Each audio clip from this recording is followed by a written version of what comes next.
Survivor navigating the dense tropical rainforest has just completed an extraordinary mud hot, securing the foundation with thick bamboo poles and shaping a conical furnace by hand. Yet this masterpiece was not built in a day, but forged through relentless struggle against the wild. Tracing the winding water before the construction began, the resilient builder meticulously surveyed the winding stream, carefully evaluating the towering trees and testing the soil quality on a gentle slope near the bank. The strategic selection was not a mere coincidence, but a calculated move to ensure a stable and resource-rich habitat for long-term survival in the wild.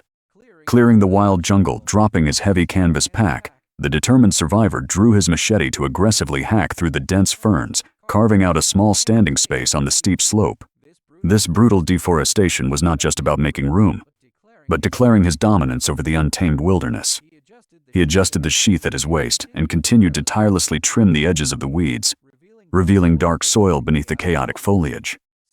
Sweeping the steep ground, crafting a makeshift rake from a freshly cut trunk, he repeatedly swept the slope to remove debris and kick away large stones. Such thorough cleaning was not simply for aesthetics, but to create a flawless canvas for the upcoming excavation.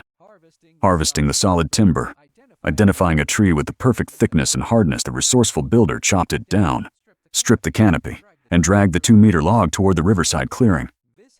This heavy labor was not a random choice, but a crucial step to fabricate a durable tool for the earth-moving task that lay directly ahead.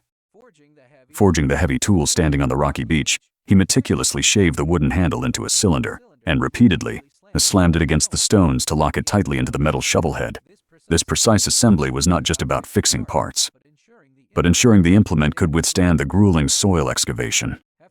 Hefting his new shovel, the survivor tested its weight before driving it into the soil. Marching to the digging zone, he began the foundation work, officially launching his conquest of the rainforest terrain.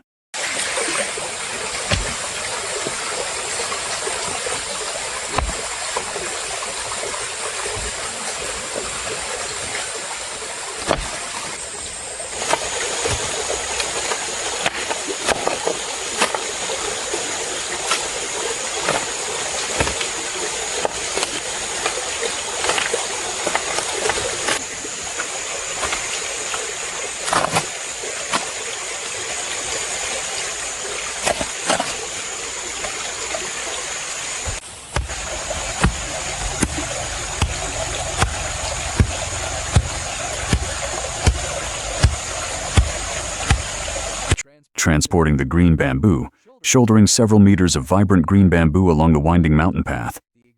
The exhausted yet resolute builder carefully aligned the premium materials and fetched another heavy bundle. This continuous hauling was not a simple delivery, but gathering the vital structural bones for the shelter framework. Each step demanded strength, transforming raw nature into a foundation for survival.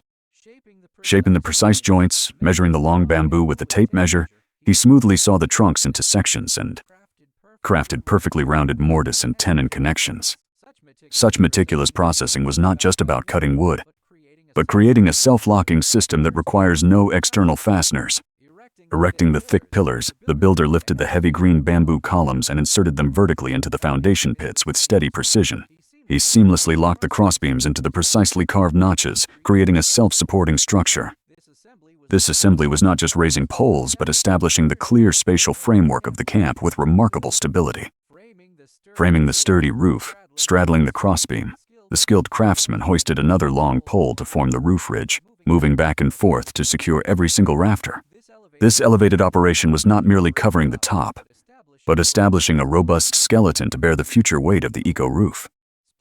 Splitting bamboo trunks with a precise machete strike, he knelt and rapidly interlaced horizontal strips beneath the vertical ones.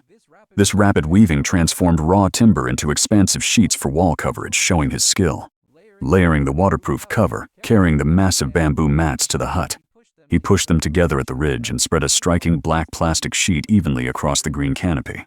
This waterproof layering was not just about keeping dry, but creating an impermeable barrier before the final ecological camouflage could be applied to blend the structure into the wild surroundings completely and seamlessly with nature. Camouflaging the living roof, tossing handfuls of rooted turf onto the black plastic, The builder gradually concealed the artificial layer until the entire structure blended seamlessly into the jungle background. This living roof was not merely a decorative touch, but a brilliant thermal and visual integration with the surrounding wilderness. It transformed the stark synthetic barrier into an organic extension of the forest canopy, ensuring the shelter remained invisible to any passing observer while maintaining internal comfort. Installing the breathable fence, comparing thin bamboo tubes, the survivor inserted them into bracket holes and embedded slats into column grooves. This fencing was not merely a boundary marker, but a crucial defensive and ventilating wall for the interior living space. He tugged the bamboo frame to test its furnace, checked the base connections, and cleared scattered shavings. This rigorous inspection ensured the lattice could firmly hold the heavy mud plaster in place. Scooping up the damp adhesive red clay from the hillside base, the survivor began to knead the earth with rhythmic force. Treating the soil like heavy dough as he worked, the mixture grew smooth and pliable, emitting a thick, viscous sound of compression. He then slapped this refined mud firmly onto the bamboo intersections, smoothing it with his palms to ensure a tight seal. This manual process was not merely combining dirt and water, but crafting a highly cohesive natural cement to encapsulate and protect the fragile bamboo skeleton beneath. Sculpting the solid walls with deliberate precision. Working from the interior outward, thick mud layers gradually enveloped the bamboo framework, transforming fragile poles into a formidable earthen fortress. The survivor stepped back to survey, then carved 2 precise square window openings using only his fingernails, smoothing edges with fresh mortar. These meticulous touches served dual purpose, allowing natural illumination to penetrate the interior while elevating a primitive shelter into a refined, ecological dwelling harmonizing with its verdant hillside setting.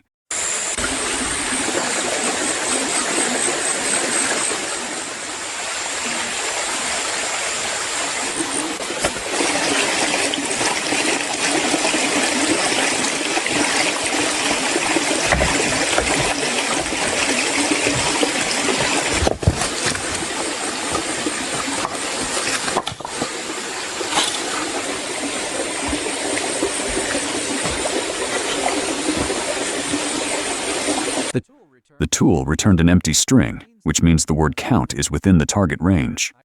I can now output the final resolve, paving the grassy approach with care.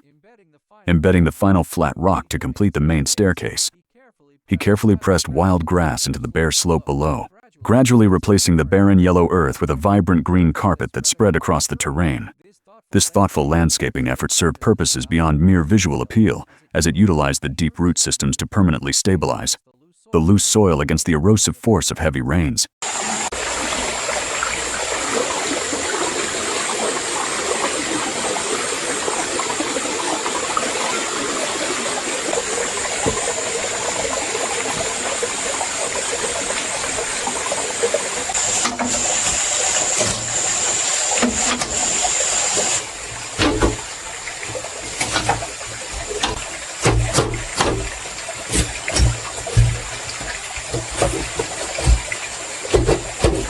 Shutting the woven door behind him, he stepped out to begin the construction on the flat ground below the slope.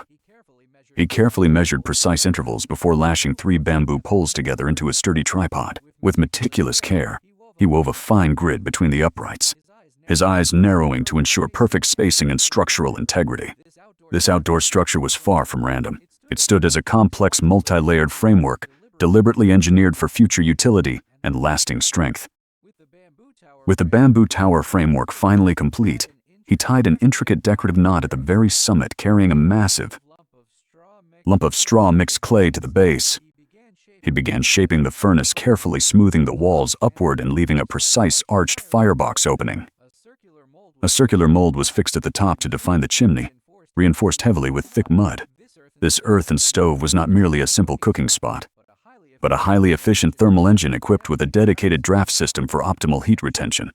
Washing the remaining clay from his hands in the clear stream, he returned to carefully stack dry wood inside the deep firebox, striking a spark to ignite the kindling. The flames grew steadily as thick smoke began to billow from the chimney above. This roaring fire was not merely providing warmth, but proving the flawless draft of the newly built earthen stove structure and design.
He blew out the candle, plunging the room into darkness. Only a faint sliver of light remained, seeping through the crack in the door as night settled in.